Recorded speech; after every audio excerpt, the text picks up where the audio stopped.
ناظرین، کسی کی جان لینا ایک بہت بڑا جرم ہے۔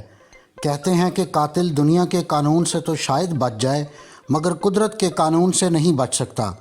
آج کی ویڈیو میں ہم آپ کو پاکستان سمیت دنیا بھر سے تعلق رکھنے والے ایسے ہی کچھ بدنام زمانہ سیریل کلرز کی معلومات دے رہے ہیں جنہوں نے بہت سے لوگوں کی جان لی۔ جاوید اقبال کو پاکستان کی تاریخ کا سب سے بدنام زمانہ سیریل کلر سمجھا جاتا ہے۔ جاوید اقبال نے 1990 کی دہائی کے آخر میں 100 بچوں کے ساتھ جنسی بدسلوکی اور ان کو قتل کرنے کا اعتراف کیا۔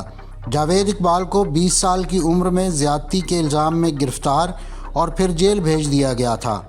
اس کی والدہ نے اسے جیل سے نکالنے کی کوشش کی لیکن وہ اس میں ناکام رہی اور جاوید اقبال کی سزا پوری ہونے سے پہلے ہی اس کی والدہ انتقال کر گئیں۔ جاوید اقبال نے اپنے ایک بیان میں دعویٰ کیا تھا کہ اس کے قتل کا مقصد 100 ماؤں کے بیان سننا تھا۔ اس نے خاص طور پر سٹریٹ کڈز کو نشانہ بنایا اور لاہور کے علاقے شاد باغ میں ایک گیمنگ شاپ، فش ایکویریم اور پھر ایک جم کھول کر بچوں کو اپنی طرف متوجہ کیا۔ وہ بچوں کا اعتماد حاصل کرنے کے لیے انہیں انتہائی کم قیمت یا بعض اوقات بالکل مفت خدمات فراہم کرتا۔ وہ اکثر بچوں کو اپنی دکان یا گھر میں جنسی زیادتی کا نشانہ بناتا اور پھر گلا دبا کر قتل کر دیتا تھا۔ لاش کو غائب کرنے کے لیے اس کو ٹکڑوں میں کاٹتا اور تیزاب میں پھینک دیتا۔ حیران کن طور پر کوئی اس کی مجرمانہ سرگرمیوں کو نہ سمجھ سکا۔ آخر اس نے خود ملک کے معروف اخبار جنگ کو اپنی تمام جرائم کے حوالے سے ایک تفصیلی خط لکھا، جس کو اخبار میں کام کرنے والوں نے کسی پاگل شخص کی توجہ حاصل کرنے کی کوشش سمجھا اور کوئی توجہ نہ دی۔ آخر دوبارہ پھر خط موصول ہونے پر جب پولیس نے اس کے گھر چھاپہ مارا تو بچوں کی باقیات تیزاب کے ڈرموں میں پائی گئیں۔ اسے گرفتار کیا گیا، مقدمہ چلا اور جج نے اسے 100 بار پھانسی اور اس کے جسم کے ٹکڑے کر کے تیزاب میں ڈالنے کی سزا سنائی، مگر سزا پر عمل درآمد سے پہلے ہی اس نے جیل کے اندر خودکشی کر لی۔ جیک ریپرسن 1888 کے آس پاس لندن میں سرگرم سیریل کلر تھا۔ اس کا اصل نام معلوم نہیں ہے کیونکہ مجرم کی کبھی شناخت نہیں کی گئی اور نہ ہی اسے حراست میں لیا گیا۔ اس نے بنیادی طور پر خواتین طوائفوں کو نشانہ بنایا، ان کا سر قلم کیا اور پھر ان کے جسم کو مسخ کر دیا۔ جیک ریپر پر بہت سی فلمز بھی بنائی گئی ہیں۔ رفیق سومرو ایک رکشہ ڈرائیور تھا جس نے کم سے کم 2 خواتین اور ایک لڑکی کو کراچی میں ہلاک کیا تھا۔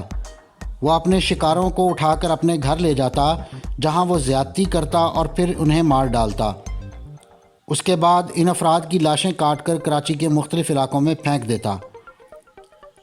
چارلس مینسن ایک بدنام زمانہ امریکی مذہبی کلٹ لیڈر تھا جس نے اپنے پیروکاروں کو قتل کی تعلیم دی اور بہت سے لوگوں کو قتل کروایا۔ قتل ہونے والوں میں مشہور اداکارہ شیرن ٹیٹ بھی شامل ہیں۔ خود کو زوڈیک کلر کے نام سے مشہور کرنے والا یہ اگلا بدنام زمانہ سیریل کلر 1969 سے 1974 کے درمیان کم از کم 5 افراد کے قتل کا ذمہ دار سمجھا جاتا ہے۔ اس نے حکام پر طنز بھرے خطوط اخباروں کو لکھے۔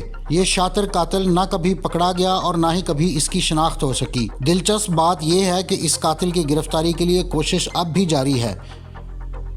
جان وین گیسی ایک امریکی سیریل کلر تھا جس نے کم سے کم 33 نوجوان لڑکوں کو جنسی زیادتی کے بعد ان کا قتل کر دیا تھا۔ یہ مختلف پارٹیز میں کلاؤن کا کردار ادا کرتا تھا اور اسی وجہ سے اسے بہت پسند کیا جاتا تھا، مگر انہی پارٹیز میں یہ اپنے شکار کا تعین کرتا، پھر اسے رجھاتا اور زیادتی کے بعد موت کے گھاٹ اتار دیتا۔ امریکی سیریل کلر ٹیڈ بنڈی نے کم از کم 33 افراد کے قتل اور جنسی زیادتی کا اعتراف کیا جن میں زیادہ تر خواتین تھیں۔ وہ اکثر معذور فرد یا اعلیٰ سرکاری عہدیدار کا روپ دھار کر لوگوں کو اپنی طرف متوجہ کرتا اور پھر انہیں موت کے گھاٹ اتار دیتا۔ اس سفاک قاتل نے کم از کم 12 افراد کو قتل کرنے کے بعد ان کے سر بطور ٹرافیز اپنے گھر میں سنبھال رکھے تھے۔ پاکستان کے شہر لاہور میں بے گھر افراد کو نشانہ بنانے والا سفاک قاتل عامر قیوم، جسے برک کلر بھی کہا جاتا ہے، نے کم از کم 14 ایسے مردوں کو ہلاک کیا جو پنجاب کے مختلف شہروں سے لاہور میں مزدوری کرنے کے لیے آئے ہوئے تھے۔ دلچسپ بات یہ ہے کہ اس نے قتل کی یہ سبھی وارداتیں صرف 2 ماہ یعنی جون اور جولائی 2005 میں کی تھیں۔ آخرکار وہ قانون کی گرفت میں آیا اور اسے ٹرائل کے بعد مجرم ثابت ہونے پر 2006 میں سزائے موت دی گئی۔ USSR میں پیدا ہونے والے چکٹیلو، جو ریڈ ریپر کے نام سے جانا جاتا ہے، اس نے 1978 سے 1990 کے درمیان کم از کم 52 خواتین اور بچوں کو ہلاک کیا تھا۔ یہ سفاک قاتل لاش کی بے حرمتی بھی کرتا تھا۔ اس کو بچر آف رسٹوو کے نام سے بھی جانا جاتا ہے اور اس نے آرمی میں بھی کام کیا تھا۔ عدالت نے جرم ثابت ہونے پر اسے سزائے موت سنائی اور بالآخر 1994 میں اسے دائیں کان کے نیچے گولی مار کر سزائے موت پوری کی گئی۔ آئلن ورونوس ایک طوائف تھی جس نے کم از کم 7 مردوں کو ہلاک کیا تھا۔ اس نے دعویٰ کیا کہ اس نے جسم فروشی کی حیثیت سے کام کرنے کے دوران مقتول افراد نے اس کے ساتھ زیادتی کرنے کی کوشش کی تھی اور سیلف ڈیفنس کے تحت اس نے انہیں پوائنٹ بلینک رینج سے پستول کی گولی مار کر ہلاک کر دیا تھا۔ آخر اسے گرفتار کیا گیا اور عدالت نے مجرم ثابت ہونے پر اسے سزائے موت سنائی اور 2002 میں اسے زہر کا انجیکشن لگا کر سزائے موت پوری کی گئی۔ گری روڈ وے، جسے گرین ریور کلر کے نام سے جانا جاتا ہے، کم از کم 49 نوجوان خواتین کی ہلاکت کا ذمہ دار سمجھا جاتا ہے۔ اپنے شکار کا اعتماد حاصل کرنے کے لیے وہ اکثر انہیں اپنے بیٹے کی تصویر دکھاتا اور پھر موقع پا کر ان کا گلا دبا کر قتل کر دیتا۔ لاشیں ٹھکانے لگانے کے لیے وہ انہیں دریائے گرین میں پھینک دیتا تھا اور اسی بنا پر اس کو گرین ریور کلر کا نام دیا گیا تھا۔